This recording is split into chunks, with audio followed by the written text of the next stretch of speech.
Liewe vriende, die titel van vandag se onderwerp is vir sommige van u miskien 'n vreemde titel. Seker 'n vraagteken of twee gewees toe jy die titel lees. Miljoene deur 'n versinsel mislei. Ek wil egter verseker dat dit 'n baie belangrike onderwerp is. En ek hoop dat die Here vir ons sal help om hierdie onderwerp vanaand ook te bekyk net vanuit 'n Bybelse oogpunt. Dat ons werklik vanaand weer sal vra, wat sê die Bybel en net die Bybel. Kom ons buig ons hoofde terwyl ons net die Here se seën afbid op ons studie. Hemelse Vader, ons wil bid dat U vanaand op 'n besondere wyse weer na ons toe sal kom. En dat U woord vir ons sal oopbreek, dat ons gewillig sal wees om onbevooroordeeld te luister wat U woord vir ons sê, of wil sê, terwyl ons saam U woord bestudeer. Dat U Gees vir ons in die waarheid van U woord vanaand lei, wanneer ons hierdie uiters belangrike onderwerp hanteer. Dis my gebed in Jesus se naam. Amen. Miljoene deur 'n versinsel mislei. Jy weet, liewe vriende, wanneer 'n versinsel in omloop is, dan word dit word baie maklik as die waarheid aanvaar. 'n Baie goeie voorbeeld hiervan is die spinnekop. Om en by die jaar 350 voor Christus het die groot Griekse filosoof Aristoteles die spinnekop as 6-potig geklassifiseer. En weet jy wat? Vir die volgende 2000 jaar het almal geglo dat 'n spinnekop 6 pote het. Niemand het die moeite gedoen om self die spinnekop se pote te tel nie. Wie gaan in elk geval dit waag om met die groot Aristoteles te stry of dit wat hy sê te bevraagteken? Nou ja, die bioloog en natuurkundige Lemaak het gekom en hy het 'n spinnekop gevat en hy het versigtig die spinnekop se pote getel en raai wat? Hy het vasgestel dat 'n spinnekop 8 pote het. Hy het met ander woorde 'n versinsel wat eeue lank as die waarheid verkondig is, die nek ingeslaan net omdat hy die moeite gedoen het om te tel. Kan dit moontlik wees dat 'n godsdienstige versinsel die Christelike gemeenskap binne gesluip het?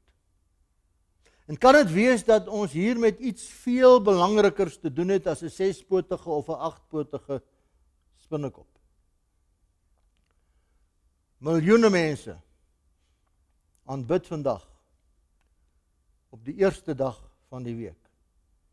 En hulle glo vas dat dit die Bybelse Sabbat is. Nou so het ek ook vir 60 jaar in my lewe geglo. Nou u woon hierdie reeks by omdat u hinker om die waarheid te ken. Jy wil weet wat sê die Bybel. Nie wat sê geestelike leiers nie. Jy wil weet wat sê God. Nou, as 'n mens vra wat sê die Bybel, of wat sê God, dan is die saak eintlik verskriklik helder, glashelder. Eksodus 20 vers 8, gedenk die Sabbatdag, dat jy dit heilig. 6 dae moet jy arbei, al jou werk doen, maar die 7de dag is die Sabbat van die Here jou God. Dan mag jy geen werk doen nie. So as jy vra, wat sê die Bybel? Dis wat die Bybel sê. En dan kom die Here in Esegiel 20, in die 12de vers, en hy sê, daarby het ek ook my sabbate aan hulle gegee om 'n teken te wees tussen my en hulle, sodat hulle kan weet dat dit ek, die Here is wat hulle heilig. Dis vers 12. Vers 20 gaan aan, en hy sê, heilig my sabbate, en hulle sal 'n teken wees tussen my en julle, dat julle kan weet dat ek die Here julle God is. So wat kom die Here nou? Hy sê, hier is my teken. Hier is die teken tussen my en my volk. En weet jy wat, van die begin af, tot die einde toe, sê die Bybel, dat God 'n Sabbatdag ingestel het. En dat daardie Sabbatdag die 7de dag van die week is. En nêrens in hierdie woord toon God aan dat hierdie dag van aanbidding of rus verander het nie. Hierdie teken tussen hom en sy volk. Inteendeel, nadat hy sy gebooie gegee het, deur Moses kom hy in Deuteronomium, en in die 4de hoofstuk van Deuteronomium sê hy, vers 2, julle mag by die woord wat ek julle beveel niks byvoeg nie. Julle mag daar niks van weglaat nie. Sodat julle die gebooie van die Here julle God mag onderhou wat ek julle beveel het. En weet jy wat, Jesus was self net so vasbeslote met betrekking tot die wet. As ons blaai na Matteus 5 toe, vers 17, Matteus 5 vers 17, dan lees ons die volgende. Moenie dink dat ek gekom het om die wet of die profete te ontbind nie. Ek het nie gekom om te ontbind nie, maar om te vervul. Want voorwaar ek sê vir julle, voordat die hemel en die aarde verbygaan, sal nie een jota of titeltjie van die wet ooit verbygaan totdat alles gebeur het. Nie 'n komma of 'n punt nie. En dan nou hierdie skrikwekkende teksvers wat op 'n dag vir my persoonlik soos 'n 4-pond hamer voor die kop geslaan het. Matteus 5 vers 19. Elkeen dus wat een van die minste van hierdie gebooie breek en die mense so leer. Want dis wat ek gedoen het. En die mense so leer, sal die minste genoem word in die koninkryk van die hemel. Nou deur sy eie voorbeeld het Jesus verklaar watter dag geheilig moet word. Blaai ons na Lukas 4 toe en ons lees ons daar, toe kom hy in Nasaret waar hy opgevoed was. En soos hy gewoond was, gaan hy op die Sabbatdag in die sinagoge en hy staan op om te lees. So Jesus het nie net self die Sabbat self gehou nie, hy het ook verder gegaan, hy het ook sy disippels gevra dat hulle hierdie dag tot in die verre toekoms moet heilig, onthou jy? Matteus 24 vers 20. Wat het hy daar vir hulle gesê? Daar, toe hy geprofeteer het oor die val van Jerusalem of die vernietiging van Jerusalem.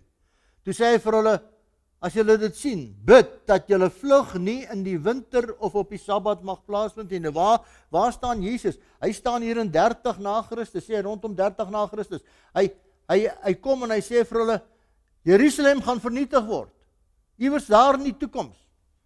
In sy tyd 40 jaar daarna, 70 na Christus. Hy sê wanneer Jerusalem vernietig word, 40 jaar hierna, bid dat julle vlug nie op die Sabbat plaasvind nie. Met ander woorde, 40 jaar hierna sal die Sabbat nog die Sabbat wees.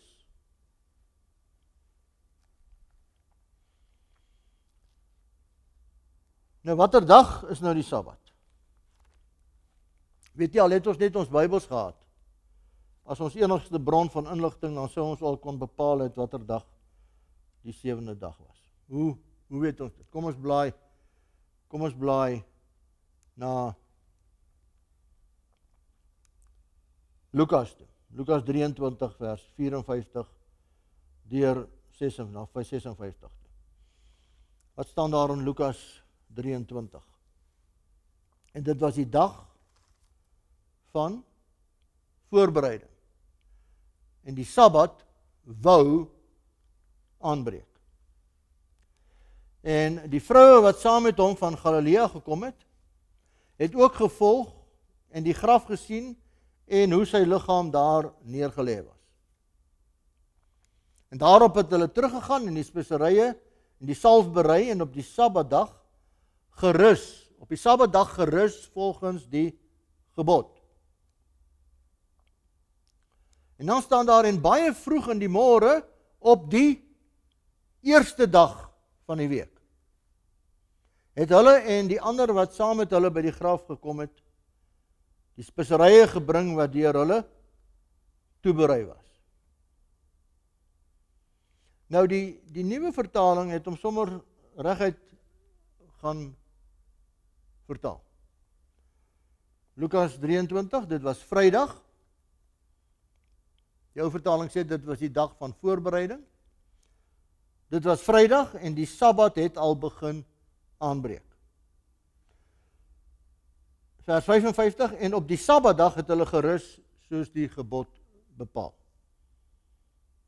Lukas 24 vers 1, die Sondagmôre, baie vroeg, het die vroue na die graf gegaan. So, wat het hier gebeur? Vrydag is Jesus gekruisig. Saterdag rus hy in die graf. Op die Sabbat. Sondag staan hy op uit die graf uit. Nou, as ons 'n bietjie verder gaan, dan vind ons uit dat die apostels het vir baie jare na die kruisiging voortgegaan om op die 7de dag Sabbat te aanbid en te preek. Die Bybel praat van Paulus en sy metgeselle en hulle kom in Antiochië aan en dan staan daar in Handelinge 13 hoe hulle eintlik op die Sabbatdag in die sinagoge ingegaan het en hulle het op die Sabbatdag in die sinagoge gegaan en gaan sit. En dan staan daar in die volgende vers, en toe die Jode uit die sinagoge uitgaan, het die heidene hulle versoek dat daardie woorde wat hulle daai dag gegee het, dat dit die volgende Sabbat weer tot hulle gespreek sou word. En dan staan daar, en op die volgende Sabbat het byna die hele stad saamgekom om die woord van die Here te hoor. 84 keer word daar in die boek Handelinge gesê dat die apostels op die Sabbat bymekaar gekom het. Dit was Paulus se gewoonte om elke Sabbat kerk toe te gaan. Dit sê Handelinge vir ons. En hy het elke Sabbat in die sinagoge gespreek en die Jode sowel as die Grieke oortuig. Nêrens in die Bybel vind ons enige verwysing na Christus of sy disippels wat hierdie aanbiddingsdag verander het nie. Om die waarheid te sê, ek is bereid om vir enige iemand R20.000 te gee. Nie dat ek dit het nie, miskien sal ek dit moet gaan leen. Maar ek is bereid om vir enigiemand R20.000 te gee. Enigiemand wat vir my net een teksvers bring in die Bybel wat sê dat ons verplig is om die eerste dag, die Sondag, te heilig en op daardie dag God te aanbid. Net een teksvers. Nou, hoe is dit moontlik dat ek nou so amper arrogant hier voor u kan staan en dit kan sê? My liewe vriend, my liewe vriendin, omdat die werk alreeds klaar gedoen is. Kom ek wys vir u. Kom ons lees dit. Wat sê die Presbyteriane? The Christian Sabbath Sunday is not in the scriptures and was not by the primitive church called the Sabbath. Dis die Presbyteriane, met ander woorde die Engelse weergawe van die NG Kerk. Wat sê die Baptiste? There was and is a commandment to keep holy the Sabbath day, but that Sabbath was not Sunday. Vreemd. Is dit nie? Wat sê die Methodiste? It is true, there is no positive command keeping holy the first day of the week. Die Lutherane? The observance of the Lord's Day, Sunday, is founded not on any command of God, but only on the authority of the church. Wat sê die Congregationaliste? It is clear that however rigidly or devoutly we may spend Sunday, we are not keeping the Sabbath. So wat hulle eintlik sê is, dit maak nie saak hoe heilig jy die Sondag hou nie. Jy is nie besig om die Sabbat te hou nie. There is not a single sentence in the New Testament to suggest that we incur any penalty by violating the supposed sanctity of the Sunday. So die helfte van my geld is veilig. Niks in die Nuwe Testament, nie 'n enkele sinnetjie nie. Wat sê die Katolieke self? Nou by tye kan 'n mens eintlik respek kry vir die Katolieke, want hy sal reg voor jou kom staan, hy sal jou in die oë kyk, en hy sal vir jou sê, luister, dis wat ek glo, en as jy lus het om saam met my te kom, kom saam met my, maar ek gaan nie saam met jou nie. Dis wat ek glo, as jy wil saamkom, kom saam. Hoor wat sê hulle? The Sabbath was Saturday, not Sunday. The church altered the observance of the Sabbath to the observance of Sunday. Nou hoor wat sê hulle nou verder. Protestants, wie is dit? Dis ons. Protestants must be rather puzzled by the keeping of Sunday when God distinctly said, keep holy the Sabbath day. The word Sunday does not come anywhere in the Bible. So without knowing it, they are obeying the authority of the Catholic Church. Without knowing it, they are obeying the authority of the Catholic Church. Kardinaal Gibbons, ook van die Romeinse Kerk. You may read the Bible from Genesis to Revelation. You will not find a single line authorizing the sanctification of Sunday. So daar is my R20,000 nou veilig. Nie enkele sinnetjie in die hele Bybel, van Genesis tot by Openbaring. The scriptures enforce the religious observance of Saturday, a day which we never sanctify. Dis wat ek mos net nou vir u gesê het. Hulle sê ons het besluit, ons gaan nie daai dag hou nie. As julle wil saamkom, kom saam. Maar ons het hierdie dag gekies. Father Conway, if the Bible is the only guide for the Christian, then the Seventh-day Adventist is right in observing the Saturday. Dr. John O'Brien, but since Saturday, not Sunday, is specified in the Bible, Isn't it curious?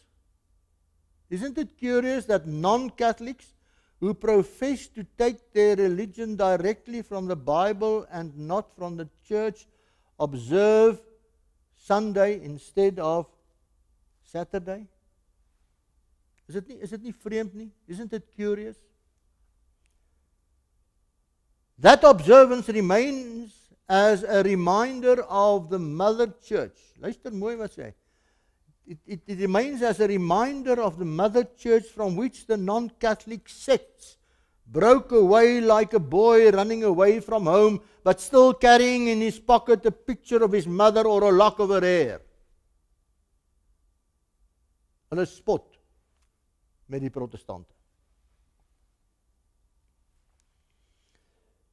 Die Church of England, die Anglikane, wat sê hulle? Many people think that Sunday is the Sabbath. But neither in the New Testament nor in the early church is there anything to suggest that we have any right to transfer the observance of the seventh day of the week to the first. The Sabbath was and is Saturday and not Sunday. And if it were binding on us, then we should observe it on that day and on no other. Dis die Anglikaanse kerk. The reason we observe the first day instead of the seventh is based on no positive command. One will search the scriptures in vain for authority for changing from the seventh day to the first. Nou hoe is dit dan nou dat die Sondag die dag van aanbidding in die Christelike kerk geword het? Lees mense die geskiedenis van daardie tyd, dan word dit duidelik dat hier in die tweede en die derde geslag Christene daar al meer 'n kompromie met die Romeine aangegaan is. En die heidene in die Romeinse ryk was vir baie lank was hulle sonaanbidders. Hulle die Sondag gevier as die dag van die son, waarop hulle die son aanbid het. En die Romeinse keisers het self so ver gegaan om hulle self as songode voor te stel. Hulle het eintlik vereis dat hulle onderdane hulle moet aanbid. En sommige teoloë glo dat die kerk hierdie voordeel, hierdie kompromie met die heidene raak gesien het, want deur die aanneem van 'n paar heidense gewoontes kan die heidene vinniger ingetrek word in die Christendom, kan ons hulle bekeer, kan hulle vinniger tuis by ons voel. Dit sou ook tot voordeel van die Romeinse ryk gewees het om die onderdane onder een groot godsdienst te verenig. En Sondag is vir eeue lank gevier, eintlik nie as 'n heilige dag nie, maar eintlik as 'n vakansiedag. En later het dit tog 'n heilige dag geword. Die neiging tot hierdie kompromie is uiteindelik beklemtoon deur die eerste burgerlike Sondagwet wat deur die Romeinse keiser Constantyn op 7 Maart 321 na Christus geproklameer is. Nou dit sê nie net ek wat hier staan nie. As jy dit wil gaan nalees, kan jy gaan kyk wat sê die Britse encyclopedie, die Amerikaanse encyclopedie, die Chambers encyclopedie, almal van hulle sê dit was Constantine the Great en hulle gee vir jou die datum waarop hy dit gedoen het. Constantyn die Grote.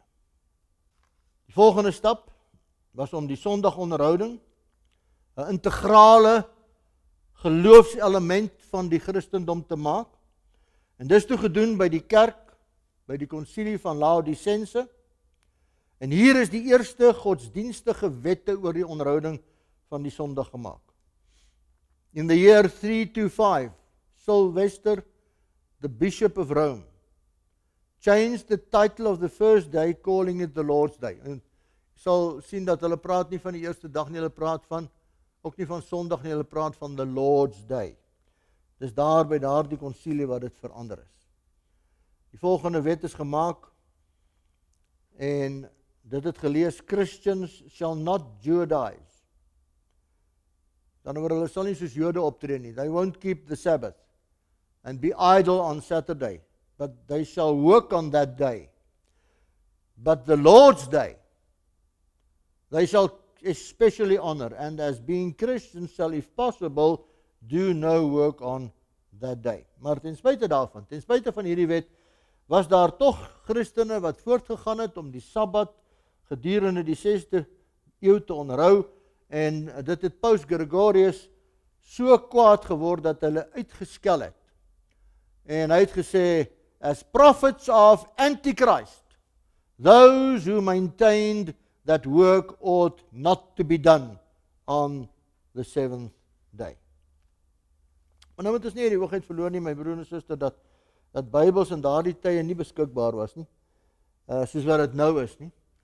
Leerstellings is mondelings oorgedra, en dit het later die punt bereik waar die gewone lidmaat, die gewone gelowige skaars kon onderskei tussen skrif en tradisie, en later was dit so erg dat mense eintlik glad nie meer die waarheid, soos wat Christus dit verkondig, geken het nie. So daardie donker eeue gekom en verbygegaan, totdat die protestantse hervorming gekom het, en baie van daardie rituele en tradisies bevraagteken het, wat die leerstellings van God se woord in daai tyd vervang het, en uiteindelik het Luther die Bybel in die hand gekry, en hy het uitgekom by die boek van Romeine, en hy het uitgeroep, jy sal gered word, nie deur jou werke nie, maar deur geloof, regverdigmaking, deur die geloof alleen, en hy het daar gestaan en gesê, gee my die Bybel, net die Bybel, en hy het uiteindelik sy 95 stellinge daar teen die muur, teen die deure gaan vasslaan.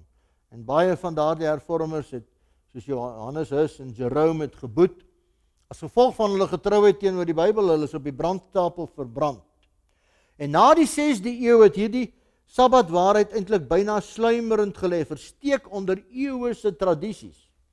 En min mense het probeer uitvind wat die skrif leer. Hulle het dit maar aanvaar van geslag tot geslag. Maar toe was die Sondag al reeds ingestel.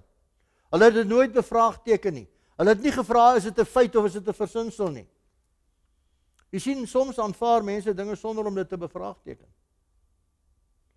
Vir baie eeue het mense byvoorbeeld aanvaar dat die aarde die middelpunt van die heelal is. Hulle het geglo die son en al die ander planete draai om die aarde. En die vrye denker Copernicus het toe gekom en hy het hierdie versinsel bevraagteken. En toe hy dit bevraagteken, toe sê hulle vir hom, maar jy kan nie God se hemele verander nie. En hulle wou hom eintlik doodmaak. Nou Copernicus het nie God se hemele verander nie, hy het slegs 'n ou tradisie wat geen vaste wetenskaplike grond gehad het nie, het hy bevraagteken.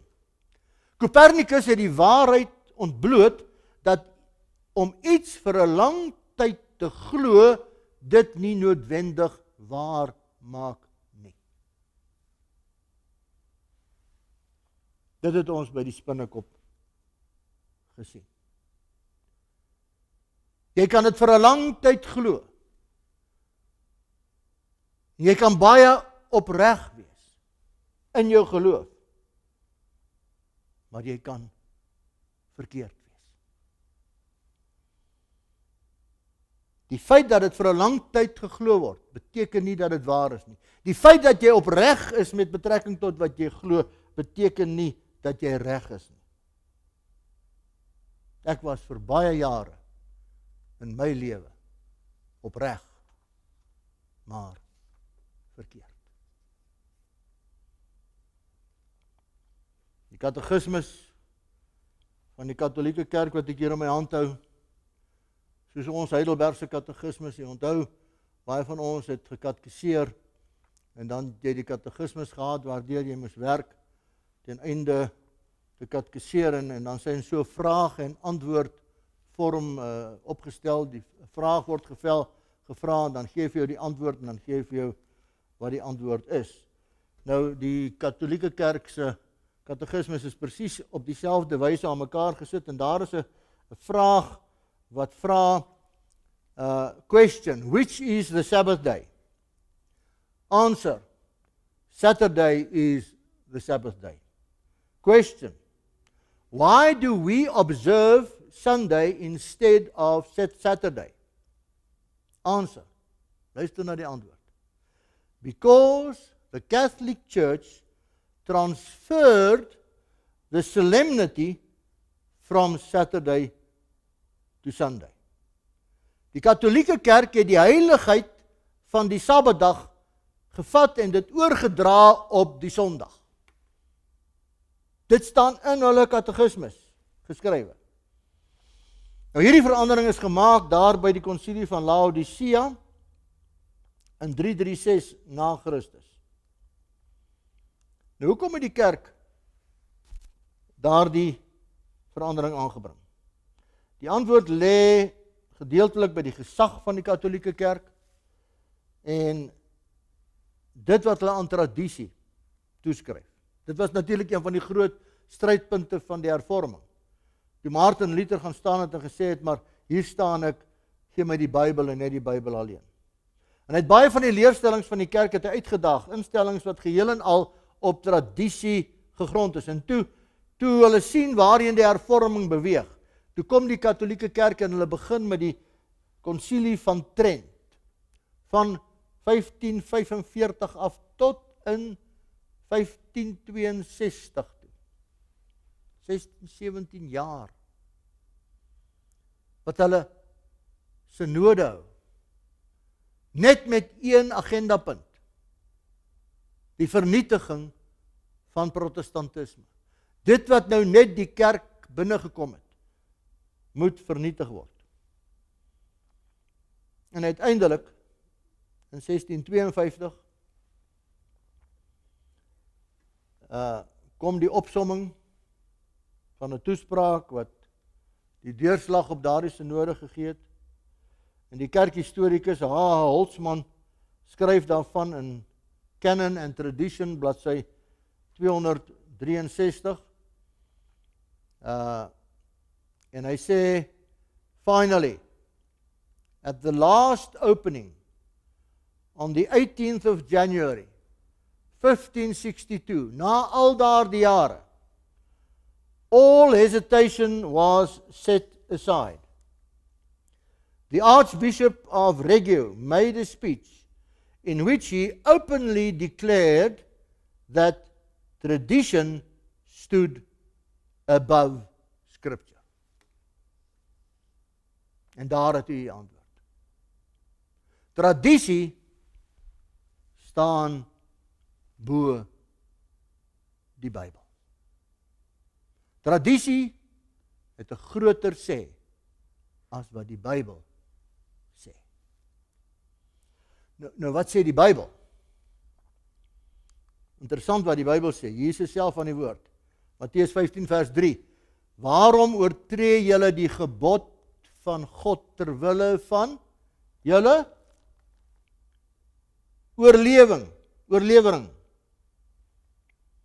Hoekom oortree julle die gebod van God ter wille van julle tradisie?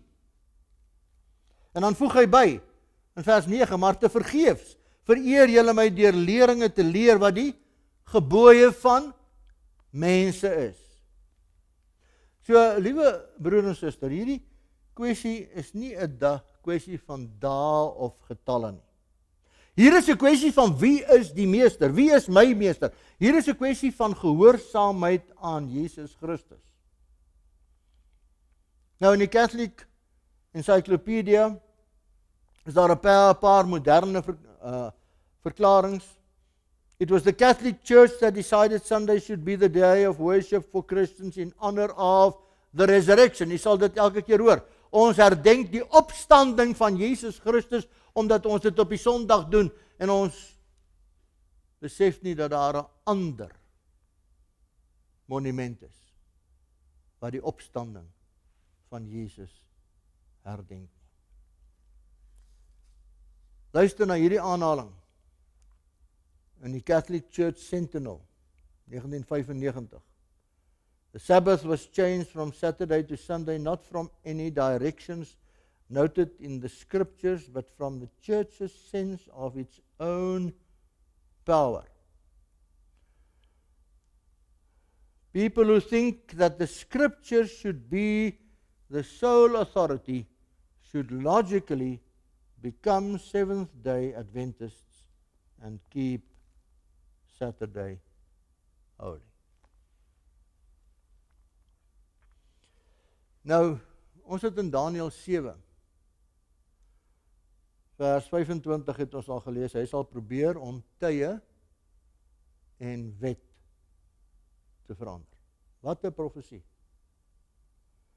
Hier is 'n duidelike voorspelling dat 'n aardse godsdienstige mag gaan probeer om God se wet te verander.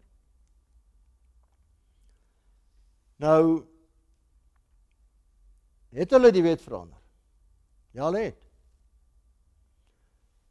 En dit wat ek hier het, wat ek daar vir u wys, het ek net gefotostateer. Hier uit die katekismus uit. En daar is hulle 10 gebooie. Jy sal sien dat die tweede gebod is weggeneem. Die tweede gebod sê jy mag geen gesneede beeld of enige gelykenis maak van wat bo in die hemel is, onder op die aarde is. Jy mag jou nie voor hulle nie neerbuig nie. Jy mag hulle nie aanbid nie. Maar omdat hulle dit doen, omdat hulle beelde maak en tot daardie beelde bid, pas die tweede gebod nie. So die derde gebod word die tweede gebod. Jy moet nie die naam van die Here jou God uitelik gebruik nie. Die vierde gebod oor die Sabbat word die derde gebod. Die 5de gebod word die 4de een, en so kan jy aangaan. En dan bly jy op die oomblik as jy by die 10de gebod kom, het jy 'n probleem, want daar is 10 gebooie. Maar dit is maklik oplosbaar. Jy vat die 10de gebod, jy deel hom in 2. En dan sê jy, thou shalt not covet thy neighbor's wife. En dan die 10de een, thou shalt not covet thy neighbor's goods. Wat eintlik een gebod is. Nou, die vraag wat ons nou vir onsself moet vra is, en wat ek heel dikwels hoor is, het die kalender nie miskien een of ander tyd in die geskiedenis verander nie? En die antwoord is ja, hy het.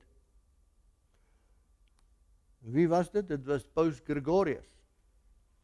Die Juliaanse kalender is verander na die Gregoriaanse kalender. Wanneer was dit? 1582. Het hy 10 dae van daardie jaar afgetrek. So inderwaarheid het die 5de Oktober 1582 het die 15de Oktober 1582 geword. Maar weet jy wat, al twee daardie dae was donderdag, die volgende dag was Vrydag en die volgende dag was Saterdag. Die Sabbat het nie in die slag gebly nie. Die Sabbat het nie verander nie. Wat 7 Oktober 1582 moes wees, het 17 Oktober 1582 geword. Het iets agtergekom in ons eie land. Hierdie is 'n baie bekende kalender wat jaarliks uitgegee word. Hierdie is 2011. Sondag is die eerste dag. Maandag, Dinsdag, Woensdag, Donderdag, Vrydag, Saterdag is die 7de dag. Dis 2011. Dieselfde mense, 2012. Wat gebeur hier? Waar is die Sondag nou? Want er is nou die eerste dag van die week. Ewe skielik is Maandag die eerste dag van die week. En Sondag die 7de dag van die week. Onder ons oë, my broer en suster, sonder dat ons dit eers raak sien, word die Sondag die 7de dag gemaak. En een van ons grootste dagblaaie in die land gee 'n kalender uit. En Maandag is die eerste dag en Sondag is die 7de dag. Is ons oë oop. Jy sien, daar is net een gebod uit 10 wat met tyd te doen het. En dis die Sabbatsgebod. En God het die Sabbat by die skepping ingestel, hy het dit nooit verander nie. En hierdie profesie is gegee om 'n volk uit te roep wat gereed sal wees om Jesus te ontmoet wanneer hy op die wolke gaan verskyn. En daarom staan daar in Openbaring 14 vers 12, hier kom die lydsaamheid van die heiliges te pas. Hier is hulle wat die gebooie van God en die geloof in Jesus Christus bewaar. Wanneer die Satan hier aan die einde van die tyd gaan vra, waar is u kinders? Waar is hulle wat u gaan gehoorsaam? Dan gaan God sê, kom hier, ek gaan jou wys. Hier is 'n klein oorblyfsel wat die knie nie voor daardie dier gebuig het nie. Wat nie sy teken die Sondag aanvaar het nie, maar die teken van God tussen hom en sy volk die Sabbatdag. Kom hier is die leidsaamheid van die heiliges, hier is hulle wat die gebooie van God en die geloof in Christus bewaar. Want jy sien, is eintlik vanselfsprekend, my broer en suster, dat die wat die geloof in Jesus het, uit liefde vir God ook sy gebooie sal bewaar. Het gaan nie hier oor 'n wettiese ding nie, dit gaan oor gehoorsaamheid. God vra dat ons hom as die Skepper sal onthou om sy heilige dag so te onderhou. En ons bewys nou ons lojaliteit aan hom wanneer ons doen wat hy vra, en onbewustelik betoon ons lojaliteit aan 'n menslike tradisie en aan mensgemaakte wette wanneer ons die Sabbat anders hou as ons die mensgemaakte Sabbat hou. Luister net weer 'n keer. Hierdie is Vader Seeger. Hoor wat sê hy. The observance of Sunday by the Protestants is a homage they pay, in spite of themselves, to the authority of the Catholic Church. Miskien moet ons dit in Afrikaans vertaal. Die onderhouding van die Sondag deur protestante is 'n eerbetoning ten spyte van hulle self aan die gesag van die Katolieke Kerk. Protestants accept Sunday rather than Saturday as a day for public worship after the Catholic Church made the change. En dan sê hy weer, dan begin hulle weer spot met die protestantse, but the Protestant mind does not seem to realize that in observing the Sunday they are accepting the authority of the spokesman for the Church of the Pope. Hy sê, dit lyk asof die protestante se breine nie werk nie. Hulle besef nie dat hulle eintlik gehoorsaam is aan die paus nie. If Protestants would follow the Bible, they should worship God on the Sabbath day. So as protestante wil sê, maar ons glo in die Bybel. Ons wil graag die Bybel as ons rigsnoer hê. Gee my die Bybel, net die Bybel. As hulle dit sê, dan moet hulle op die Sabbatdag aanbid. In keeping the Sunday, they are following the law of the Catholic Church. Hoor wat sê die Here, Markus 7 vers 6. Hierdie volk eer my met die lippe, maar hulle hart is ver van my af. Maar te vergeefs vereer hulle my deur leringe te leer wat gebooie van mense is. Markus 7 vers 9. Julle verstaan dit goed, om die gebod van God op sy te sit, en so julle oorleweringe te onderhou. Maar hulle hart is ver van my af.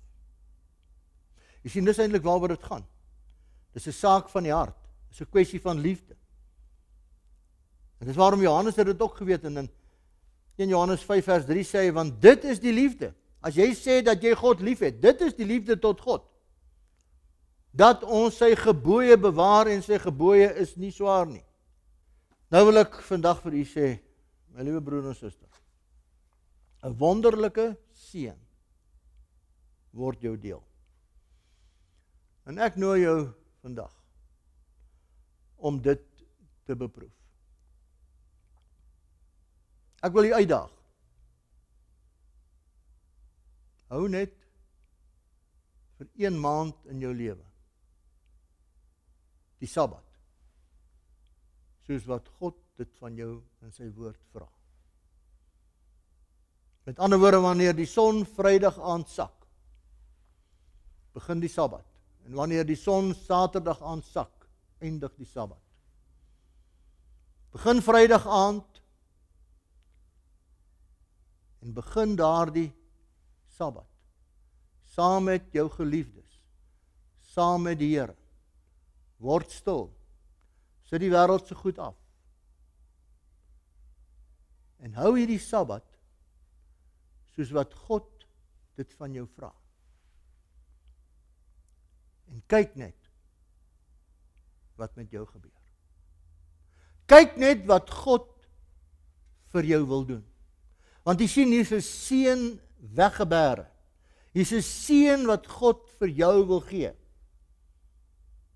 Iets baie spesiaals wat hy vir jou wil gee.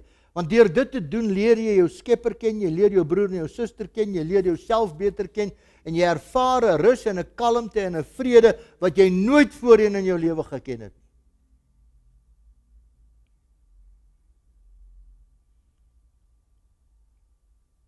Een van die studente in Potchefstroom kom na my toe, hy sê vir my, oom, daai aand toe jy dit daar op die verhoog gesê het ek vir myself gesê, die oom praat sommer nonsens. Hy sê, maar ek het teruggegaan na my kamer toe, en ek het besluit, ek gaan vir die volgende maand, gaan ek die Sabbat hou, soos wat die Here in sy woord van my vra. Hy sê vir my, oom, jy het nie 'n idee, wat jy daardie aand vir my gesê het. Want jy sien my broer en suster, dis God se dag.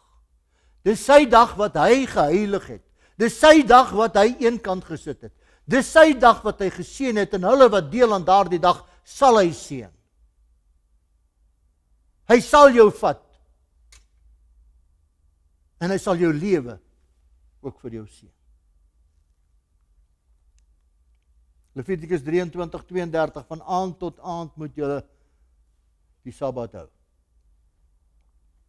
Want jy sien, te midde van al die gejaag en gestres, nooi God ons uit om een dag per week net weg te kom van alles en te rus. In Openbaring 14 vers 11, het jy gesien wat staan daar? Hulle het dag en nag geen rus nie. Hulle wat die dier en sy beeld aanbid.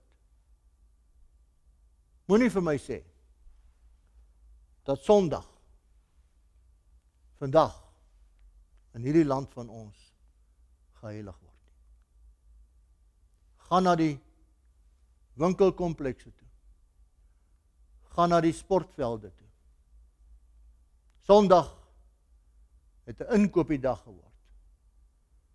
Het 'n vakansiedag geword. Het 'n sportdag geword.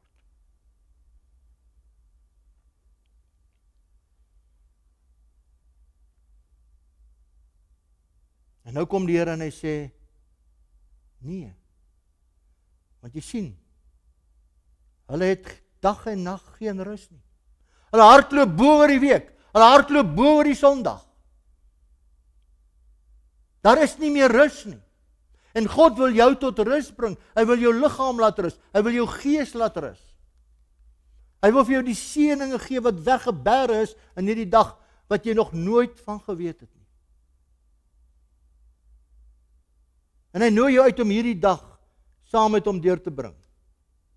Dit is 'n ongelooflike voorreg om een dag saam met jou Skepper deur te bring. Wanneer het jy laas hierdie teksvers gelees? Jesaja 58 vers 13.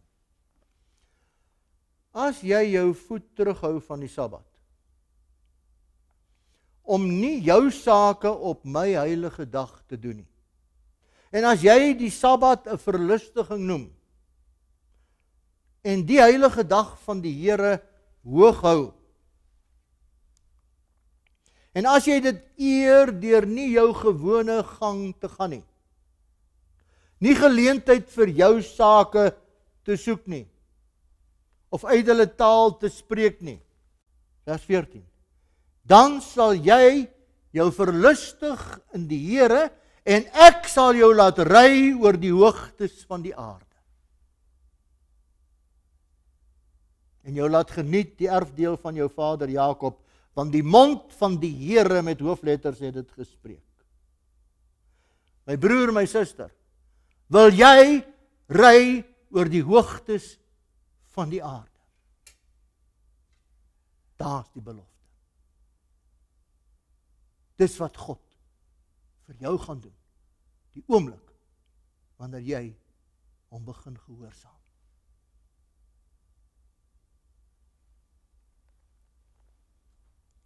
Want jy sien, aan die een kant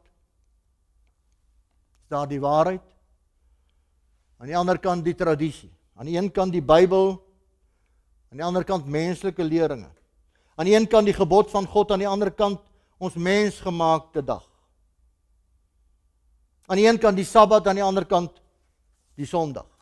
En dit gaan nie hier oor 'n dag nie, dit gaan oor wie's jou meester. Dit gaan hier oor gehoorsaamheid, dit gaan oor liefde, dit gaan oor om Jesus te volg.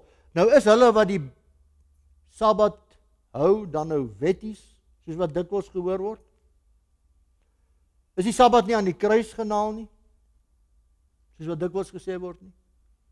Wat staan daar in Hebreërs 4 vers 9? Daar bly dus 'n Sabbatsrus oor vir die volk van God. Want wie in sy rus ingegaan het, rus ook self van sy werke soos God van syne. Laat ons dan beywer om in te gaan in die rus, sodat niemand in dieselfde voorbeeld van ongehoorsaamheid mag verval nie. Wat staan hier in Jesaja 66? Vers 22. Want soos die nuwe hemel en die nuwe aarde wat ek maak, so die Here sê, ek gaan 'n nuwe hemel en 'n nuwe aarde maak. Voor my aangesig sal bestaan, spreek die Here. So sal julle nageslag en julle naam bestendig wees. En dan? Wat staan daar dan? Vers 23. En elke maand, op die nuwe maan, en elke week, op die Sabbat, sal alle vlees kom om te aanbid voor my aangesig, sê die Here. Met ander woorde, in die nuwe Jerusalem en op die nuwe aarde gaan ons die Sabbat hou. Van week tot week gaan ons optrek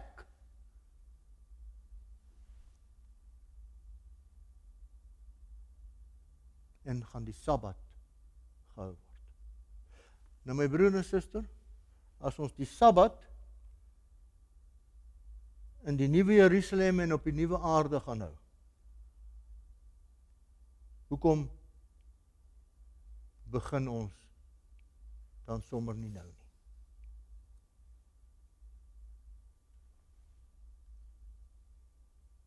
Want daar gaan ons omhou.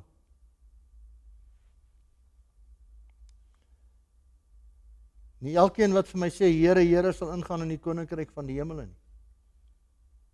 Maar hy wat die wil doen van my Vader wat in die hemel is. So vir Jesus gaan dit nie oor hulle wat sê dat hulle aan God behoort nie, maar dit gaan vir hom oor hulle wat doen wat God sê hulle moet doen. Wil jy nie vanaand 'n besluit maak in u lewe en u toewy aan die waarheid nie, om die Bybelse waarheid te volg eerder as menslike tradisie. In Johannes 14 vers 15 staan daar, as julle my liefhet, as julle sê dat julle my liefhet, bewaar dan my gebooie. Want hy wat sê ek ken hom, 1 Johannes 2 vers 3, hy wat sê ek ken hom en sy gebooie nie bewaar nie, is 'n leienaar en in hom is die waarheid nie. U het Jesus lief. Dis waarom u vanaand hier is. En daar's baie ander plekke waar u as kind van God kon gewees het. Maar die feit dat u Jesus lief het, daarom is u hier, daarom kyk u na hierdie reeks. Wil jy nie die Here Jesus op sy woord neem en die Sabbat begin hou nie? Wil jy dit nie net toets en dan daarna besluit nie? Paus Benedict, een van sy eerste uitsprake, called for Sundays to be kept holy. En toe die Christelike koalisie gekom, en hulle het begin om op 7 Mei elke jaar van 2006 af die 10 Commandments Day te hou, die Katolieke, die Charismate, die Protestante almal by mekaar. Hulle wil die 10 gebooie weer tot sy ere herstel in Amerika. Maar my broer en suster, daai 10 gebooie sê die Sabbat is die Sondag. Weet jy van hierdie beweging in Europa? The Sunday Alliance in Europe, Stop Sunday Working. Catholic Church and trade unions form a holy alliance to enforce Sunday observance. So die wette is klaar daar, die wette is klaar gemaak in Europa. Daar is 27 lande wat klaar onderteken het. A Holy Alliance in Italy protests against working on Sundays. Poland, België, Bosnië, Tsjechische Republiek, Frankryk, Kroatië, Griekeland, Hongarije, Italië, Duitsland, Roemenië, Slowakye, Switserland, Spanje. 27 lande in Europa. Wat klaar besluit het die Sondag moet in wetgewing vasgelê word. Dat daar op Sondag nie gewerk sal word nie. The EU must keep Sunday, says the Catholic Church. Sunday law. Call for action, the European Sunday Alliance. Die 4de Maart 2012. The European Day for a Work-Free Sunday. Catholic Church, trade unions and Italy small business associations have joined forces in a bid to save Sundays from shopping. Die winkels moet toegemaak word. Die Vatikaan is deel hiervan. 27 countries have formed the European Sunday Alliance. For the Catholic Church, keeping Sundays free from shopping and work concerns is of larger consequence than the economy. Die ekonomie van Griekeland en Italië kan maar tot niet gaan, solank as wat Sondag geheilig gaan word. Catholic Church and trade unions form a holy alliance. Dis 7 Maart 2012. Catholic leaders and trade unions support Sunday observance. Sunday must be a day of rest dedicated to God, family, and family, the Pope says. Sundays must be a day of rest for everyone, so people can be free to be with their families and with God, the Pope said. Sunday legislation in the European Union. Learn about European Sunday legislation in the news, from various websites, articles, video's. Jy kan maar op die internet gaan en jy kan sien wat gaan op hierdie oomblik aan rondom Sondag wetgewing in Europa. Hy's op pad hier na ons toe. Here Eurozone. Ook in Athene, in Griekeland wat klaar bankrot is. En die paus vra elke keer dat dit moet gebeur. Paus Francis, wat nou net begin het, is calling for the world to acknowledge and honor Sunday as a day of rest. Kyk wat word hier gesê, legislation that will force the world to worship and rest on Sunday would be the ideal solution. Ons moet wetgewing kry om mense te forceer om Sondag heilig te hou. Geen wonder daar staan in Openbaring 18 die volgende paar verse nie. En na hierdie dinge het ek 'n engel sien neerdal uit die hemel met groot mag, en die aarde is verlig deur sy heerlikheid. En hy het met 'n groot stem kragtig uitgeroep en gesê, geval, geval het die groot Babylon, omdat al die nasies gedrink het van die wyn van die grimmigheid van haar hoerery. En ek het 'n ander stem uit die hemel hoor sê, gaan uit haar uit, my volk, sodat julle nie gemeenskap met haar sondes mag hê en van haar pla ontvang nie. Waar is God se volk? Die grootste gedeelte van God se volk, my broer en suster, in Babylon. Hoekom moet hulle uitkom? Om gered te word? Nee, hulle is klaar kinders van God. As hulle nie uitkom nie, gaan hulle gemeenskap hê met haar sondes. En die pla gaan ook op hulle val. Want die pla gaan op Babylon val. Mag die Here ons help om ook sy woord vanaand reg te verstaan en in eerbied te gehoorsaam.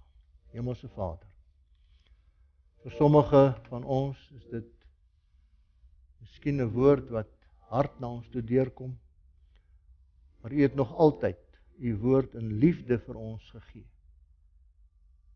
sodat ons nie net die woord sal lees en ontvang nie, maar die seën wat U daardeur wil gee. sal ontvang. En Here, daar is baie wat ook graag wil ry oor die hoogtes van die aarde en nooit besef het dat U 'n belofte in U woord in daardie verband gegee het. Help ons om daardie woord te hoor en te gehoorsaam in Jesus se naam.